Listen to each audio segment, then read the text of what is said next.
जय श्री कृष्ण दोस्तों, आप सभी का दिन शुभ और मंगलमय हो। आज शनिवार के दिन हम सब शनि देव की व्रत कथा का श्रवण करेंगे।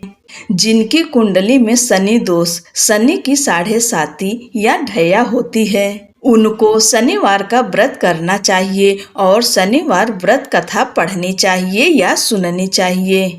शनि देव के इस कथा का श्रवण करने से सभी कष्ट दूर हो जाते हैं और शनि देव की कृपा प्राप्त होती है। एक समय में स्वर्ग लोक में सबसे बड़ा कौन के प्रश्न पर 9 ग्रहों में वाद विवाद हो गया।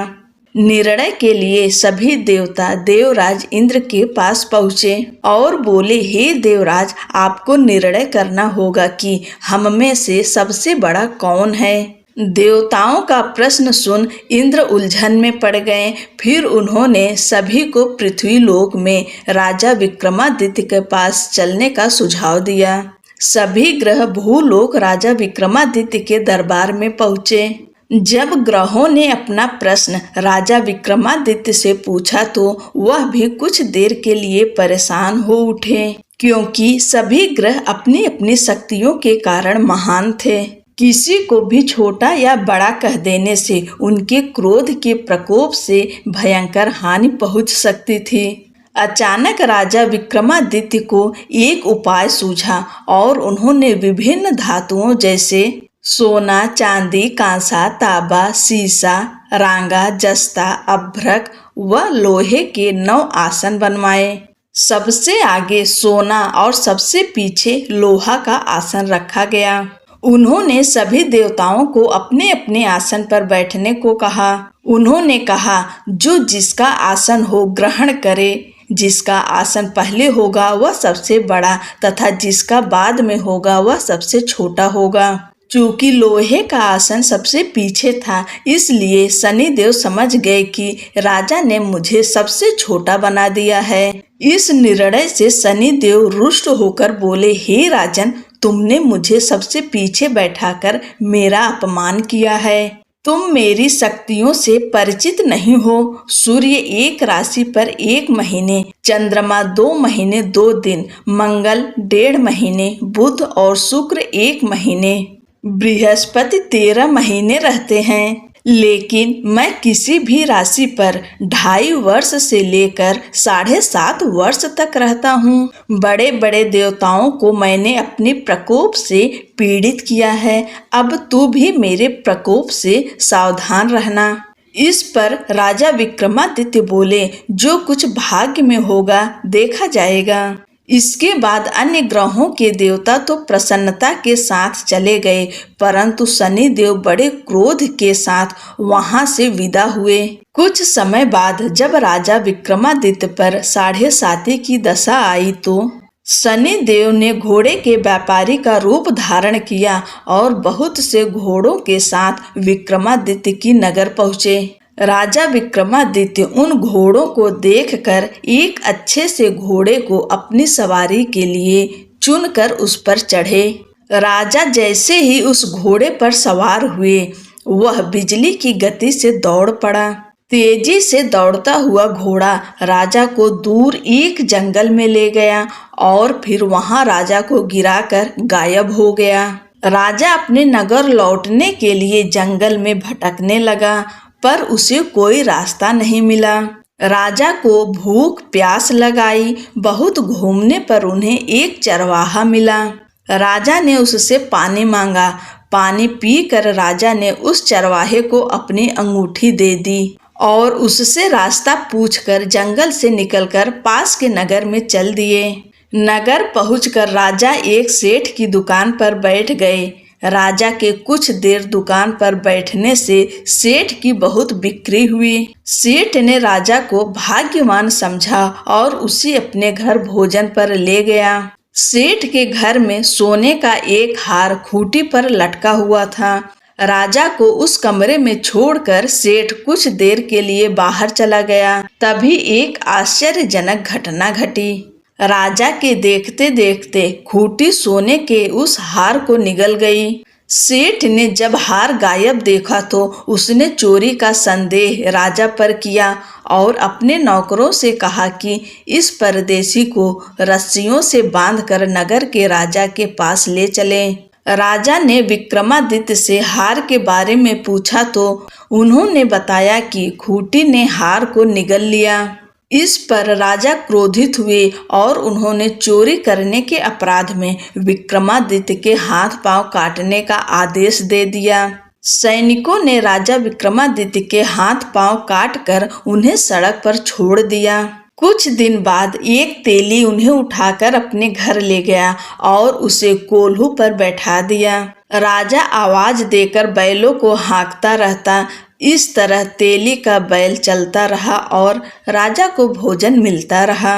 शनि के प्रकोप की 7.5 पूरी होने पर वर्षा ऋतु प्रारंभ हुई। एक रात विक्रमादित्य मेघ मल्हार गा रहा था, तभी नगर की राजकुमारी मन भावनी रथ पर सवार उस घर के पास से गुजरी। उसने मल्हार सुना तो उसे अच्छा लगा और दासी को भेजकर गाने वाले को बुला लाने को कहा। दासी लौटकर राजकुमारी को अपंग राजा के बारे में सब कुछ बता दिया। राजकुमारी उसके मेघ मल्हार से बहुत मोहित हुई और सब कुछ जानते हुए भी उसने अपंग राजा से विवाह करने का निश्चय किया। राजकुमारी ने अपने माता पिता से जब यह बात कही तो वह हैरान रह गए। उन्होंने उसे बहुत समझाया पर राजकुमारी ने अपनी जिद नहीं छोड़ी और प्राण त्याग देने का निश्चय कर लिया। आखिरकार राजा रानी को विवश होकर अपंग विक्रमादित्य से राजकुमारी का विवाह करना पड़ा। विवाह के बाद राजा विक्रमादित्य और राजकुमारी तेली के घर में रहने लगे। उसी रात स्वप्न में शनिदेव ने राजा से कहा, राजा तुमने मेरा प्रकोप देख लिया, मैंने तुम्हें अपने अपमान का दंड दिया है। राजा ने शनिदेव से क्षमा करने को कहा और प्रार्थना की, हे शनिदेव, आपने जितना दुख मुझे दिया है अन्य किसी को न देना।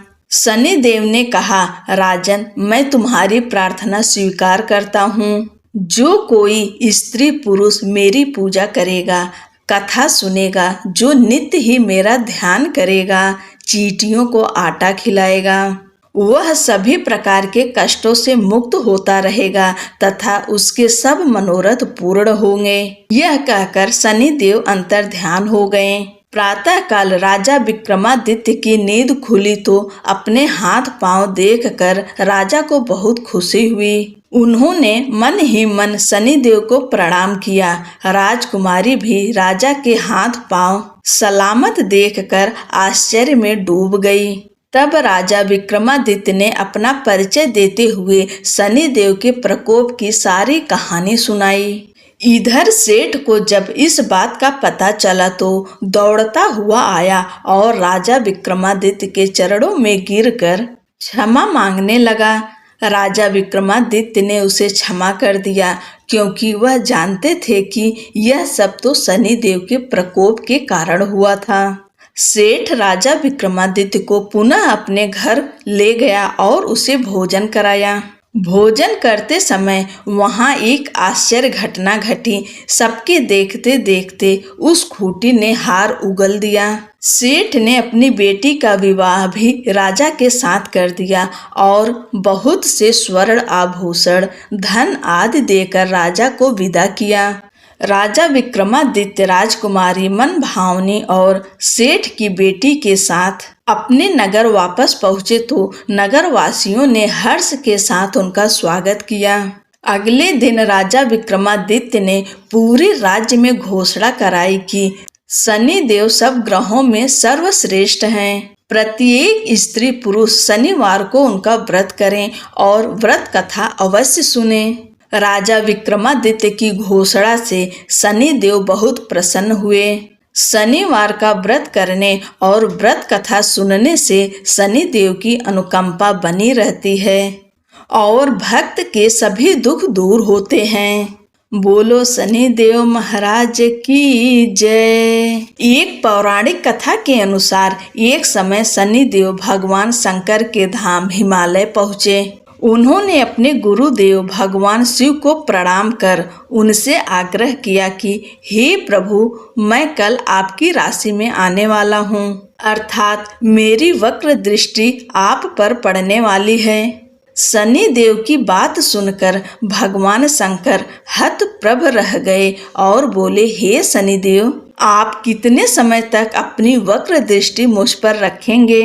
शनि देव बोले, हे नाथ, कल सवा प्रहर के लिए आप पर मेरी वक्र दृष्टि रहेगी। शनि देव की बात सुनकर भगवान शंकर चिंतित हो गए और शनि की वक्र दृष्टि से बचने के लिए उपाय सोचने लगे। शनि की दृष्टि से बचने हेतु अगले दिन भगवान शंकर मृत्यु लोक आए। भगवान शंकर ने शनि देव और उनकी वक्र दृष्टि से बचने के लिए एक हाथी का रूप धारण कर लिया।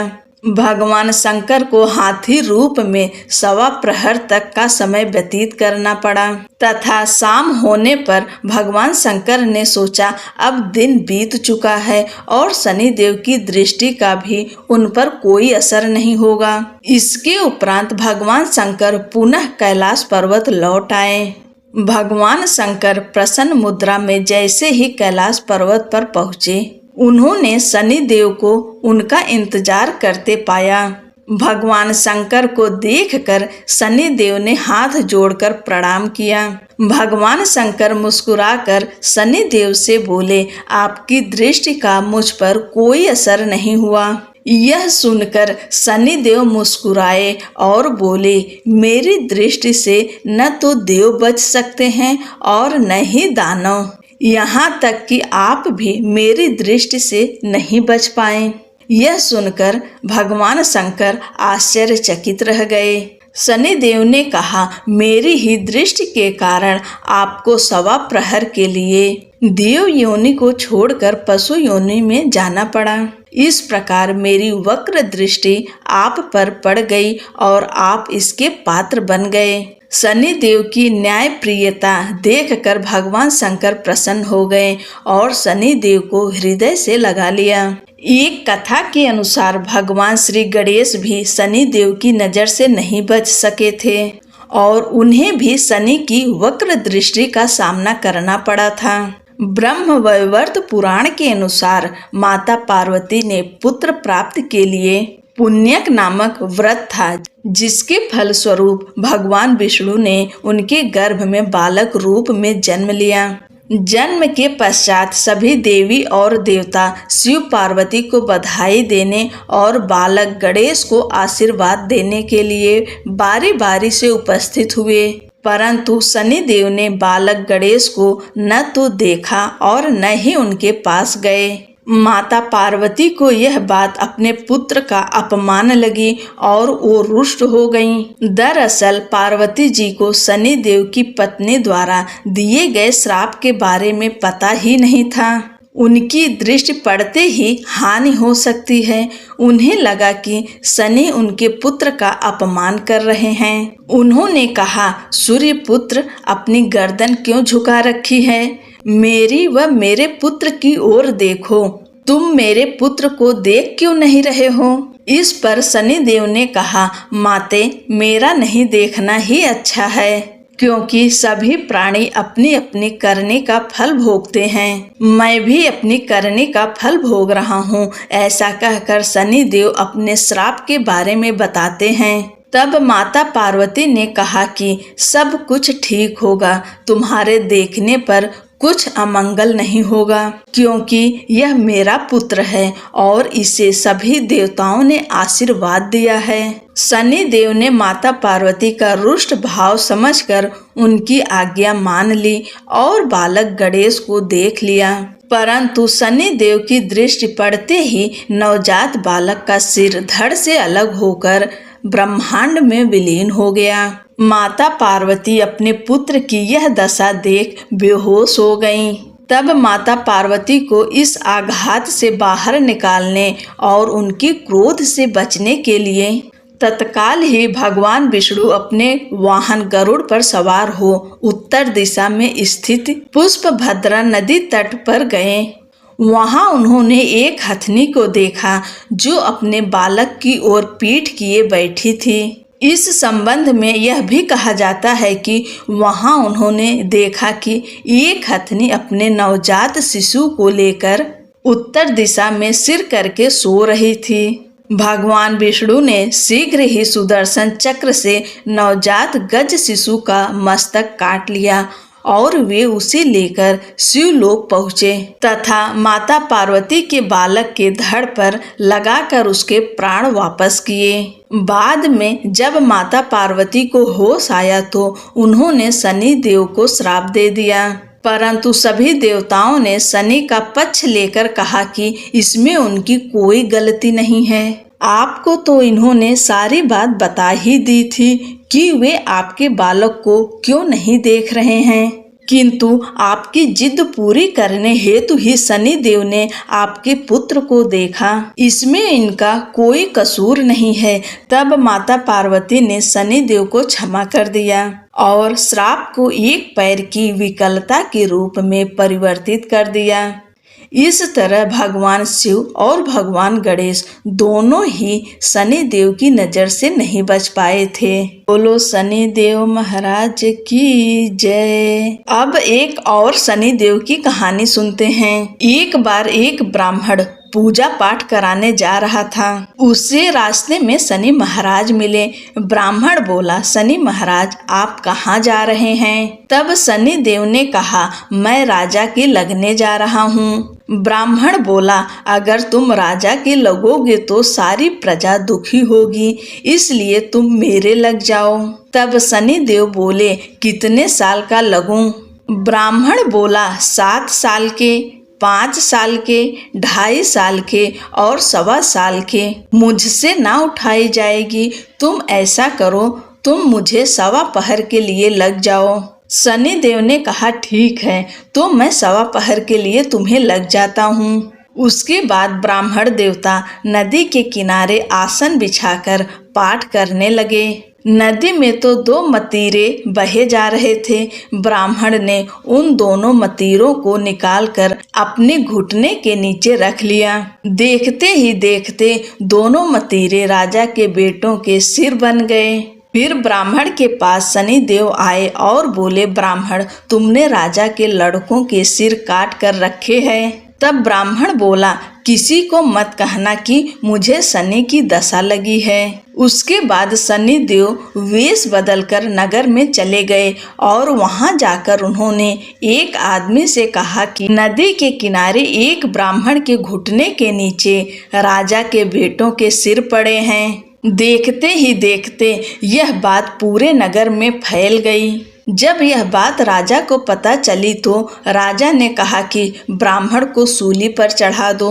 राजा के आदेश के अनुसार ब्राह्मण को सूली पर चढ़ाने की तैयारी की गई। पहले उन्होंने सोने की सूली गढ़वाई। जैसे ही ब्राह्मण को सूली पर चढ़ाने लगे वह टूट गई। इस तरह उन्होंने चांदी की, तांबे की और लोहे की भी गढ़वाई, लेकिन वह सब टूट गई। वह जिस धातु की सूली गढ़वा रहे थे वह टूटती जा रही थी। इतनी देर में 1.25 पहर पूरा हो गया। राजा के बेटे खेलते खेलते घर आ गए। तब रानी बोली, महाराज, ब्राह्मण को तो सूली पर चढ़ा दिया होगा, आप जाकर देखिए, नहीं तो हमें ब्रह्म हत्या का पाप लग जाएगा। जब राजा वहां पहुंचा तो उसने देखा कि ब्राह्मण तो पाठ कर रहा है। तब राजा ने ब्राह्मण से पूछा, यह सब क्या है? तब ब्राह्मण ने कहा, महाराज, मैं जा रहा था, रास्ते में मुझे शनि महाराज मिले। उन्होंने कहा, मैं राजा के लगने जा रहा हूँ। मैंने उनसे कहा कि अगर तुम राजा को लगोगे तो सारी प्रजा दुखी होगी, इसलिए तुम मेरे लग जाओ। तब शनि देव बोले, कितने साल का लगूं? मैंने कहा, मुझसे 7 साल, 5 साल, 2.5 साल या 1.25 साल की ना उठी जाएगी, इसलिए मैंने 1.25 पहर की मांग ली। अब 1.25 पहर में ही मुझे शनि देव ने ऐसे रंग दिखाए। तब राजा कहने लगा कि शनि की दशा कैसे उतरेगी। तब ब्राह्मण बोला, राजा, सोने चांदी का दान, तांबे का दान, लोहे का दान और पीतल का दान करने से शनि की दशा से राहत मिलती है। तब राजा हैरान हो ब्राह्मण से पूछा, राजे, महाराजे और साहूकार तो सोने चांदी के दान कर देंगे, परंतु गरीब कैसे करेगा? तब ब्राह्मण ने कहा, तेल की पली और गुड़ की डली डकोत को देने से शनि की दशा से मुक्ति मिलती है। शनि देव का सोटा कभी न आवे टोटा, शनि की घड़ी ले 70 बला टली। 7 बार पीपल में जल चढ़ा दो तो सारी बला टल जाएगी। ब्राह्मण की बातें सुनकर राजा ब्राह्मण का धन्यवाद करके वहां से चला गया। फिर तो राजा नियमित रूप से हर शनिवार तेल, गुड़ और सामर्थ्य के अनुसार दान आदि करना शुरू कर दिया। इस तरह से ब्राह्मण की सूझबूझ से राजा के बेटों की जान बच गई। बोलो शनि देव महाराज की जय।